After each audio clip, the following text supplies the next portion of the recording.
Hello, bachcho. Let's read this question. So this question says, which of the following is an example for that diamagnetic substance? Okay, हमें क्या बताना है, कौन सा क्या है diamagnetic substance का एग्जांपल है.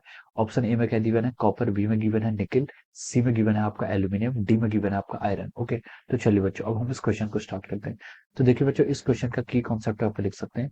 The key concept of this question is our diamagnetism. क्या लिख सकते हैं, diamagnetism is the key concept of this question. Okay, diamagnetism लिख सकते हैं या फिर क्या लिख सकते हैं, डायमैग्नेटिक सब्सटेंस. ओके, डायमैग्नेटिज्म क्या होता है, डायमैग्नेटिज्म आपका फिनोमिना होता है. डायमैग्नेटिज्म फिनोमिना कैसा फिनोमिना, जब हम क्या करते हैं किसी सब्सटेंस को क्या करते हैं मैग्नेटिक फील्ड में हम रिप्लेस करते हैं. ओके, तो उसके अंदर क्या होता है आपका ईएमएफ, सॉरी उसके अंदर क्या होता है आपका मैग्नेटिक फील्ड इंड्यूस होता है. ओके, तो जो डायमैग्नेटिक सब्सटेंस होता है, डायमैग्नेटिक सब्सटेंस में आपका जो बी नेट होता है, बी नेट यानी कि मैग्नेटिक फील्ड, जब क्या करते हैं हम उसे किसी मैग्नेटाइजिंग फील्ड में रखते हैं. ओके, तो वो किसके इक्वल होता है आपका, वो होगा आपका देखिए बी नॉट. बी नॉट तो क्या है आपका applied magnetic field minus of our be induced, minus of our be induced हो जाता है. ओके, हम बी नॉट को बी नॉट ही लिख सकते हैं, बी नॉट को बी नॉट ही लिखते हैं अभी के लिए.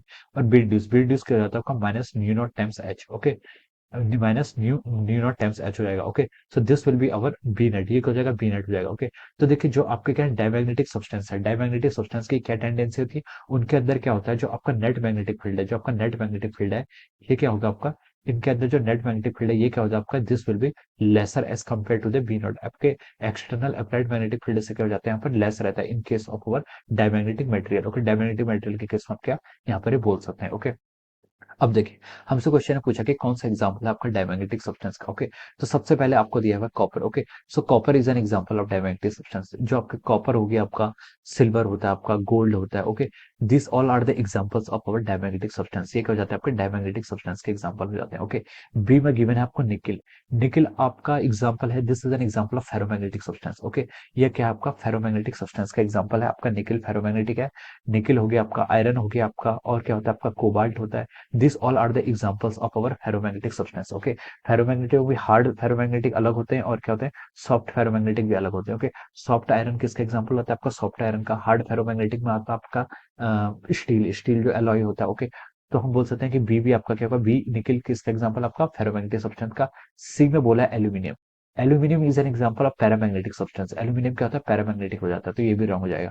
डी में बोला आयरन. आयरन अगेन किसका हो गया आपका फेरोमैग्नेटिक सब्सटेंस का एग्जांपल हो जाता है. ओके, तो हम बोल सकते हैं कि हमसे पूछा था कि कौन सा क्या है डायमैग्नेटिज्म है, तो हम बोल सकते हैं डायमैग्नेटिक मटेरियल तो आपका सिर्फ क्या है कॉपर है. ओके, ये क्या आपका कॉपर है. कॉपर को डायमैग्नेटिक क्यों बोलते हैं, क्योंकि ये क्या करता है जो अप्लाइड मैग्नेटिक फील्ड होता है उसका क्या करता है अपोज करता है. क्या करता है अपोज करता है. ओके, और हम बोल सकते हैं it will tend to repel the magnetic field. ये क्या करता है आपका मैग्नेटिक फील्ड को क्या करता है रिपेल करता है. ओके, तो देखिए इसके करस्पॉन्डिंग जो आपका करेक्ट आंसर हो जाएगा फिर वो क्या जाएगा आपका ऑप्शन ए. आपसे कॉपर के बारे में पूछा था, सॉरी आपसे डायमैग्नेटिक मटेरियल पूछा था, तो हम बोल सकते हैं कि आपको जो डायमैग्नेटिक मटेरियल है वो क्या आपका कॉपर है. Okay, so we can say that option A is the correct answer of this question. Okay, so I hope you all understood this concept. All the best and thank you so much.